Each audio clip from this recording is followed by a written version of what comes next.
मगरबी बंगाल में बीजेपी की मुजव्वजा रथ यात्रा पर सियासत भी खूब गरमाई हुई है। बीजेपी रियासती हुकूमत पर यात्रा में रोड़ा अटकाने का इल्जाम लगा रही है। वहीं इस मामले पर मगरबी बंगाल की वज़ीर आला ममता बनर्जी ने सफाई दी है। उन्होंने एक ट्वीट किया और अपने इस ट्वीट में उन्होंने लिखा कि बीजेपी बेतुकी और बेबुनियाद बातें कर रही है। उन्होंने अपने ट्वीट में लिखा कि हुकूमत ने किसी यात्रा को इजाज़त देने से इनकार नहीं किया है। ममता बनर्जी ने मजीद कहा कि इस सिलसिले में अदालत में अर्जी दाखिल की गई है, अब अदालत ही फैसला करेगी।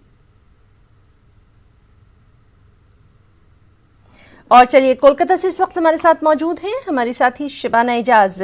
शबाना, लगातार हम देख रहे हैं कि बंगाल की सियासत गरमाई हुई है, वजह भी साफ है, इंतखाबात हैं, छोटे से छोटा मुद्दा भी बड़ा बनाकर पेश किया जा रहा है। चाहे हम रथ यात्रा को लेकर बात कर लें या फिर बजट को पेश करने को लेकर बात कर लें, लगातार वहां पर सियासी जो माहौल है उसकी हम आपसे तफसीलात चाहेंगे। बिल्कुल है ना, अभी आपने सुना भी कि किस तरह दिलीप घोष ने साफ तौर पे कहा है कि आज जो बजट पेश होने वाला है, हालांकि कांग्रेस और लेफ्ट पहले ही इसका बायकॉट कर चुकी है, लेकिन बीजेपी की जानिब से इस तरह का कोई बयान नहीं आया था।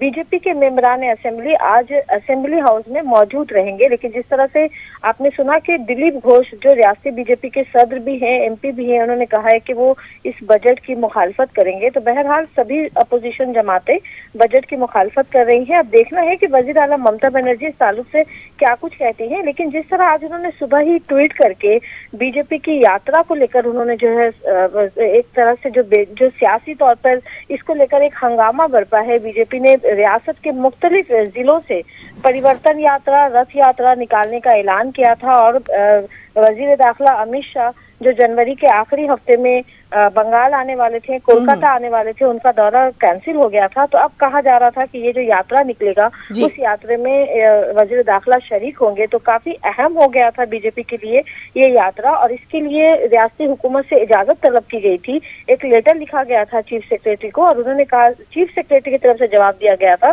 कि इसके लिए जो लोकल बॉडीज है, यानी जिन जिलों से ये यात्रा निकलेगी उनसे इजाजत लेना जो है वो जरूरी है, उनसे इजाजत लिया जाए। तो इसके बाद ये मामला कोर्ट में गया है और अब ये इल्जाम लगाया गया बीजेपी की तरफ से कि तृणमूल हुकूमत बीजेपी के रोड़े अटका रही है, बीजेपी की यात्रा की इजाजत नहीं दे रही है और उन्हें मजबूरन कोर्ट का दरवाजा खटखटाना पड़ा है, जिसको लेकर आज ममता बनर्जी ने सफाई दी है और साफ तौर पर कहा है कि हुकूमत की तरफ से ऐसा कुछ नहीं कहा गया है। और क्योंकि अब ये मामला कोर्ट में है तो कोर्ट की इजाजत के बाद ही यात्रा को लेकर जो तैयारी, तो बहरहाल बयानबाजियों और फिर उस पर रद्द-ए-अमल का सिलसिला लगातार जारी है। हमारी भी नजर बनी हुई है। बहुत बहुत शुक्रिया शबाना आपका तमाम तर जानकारी।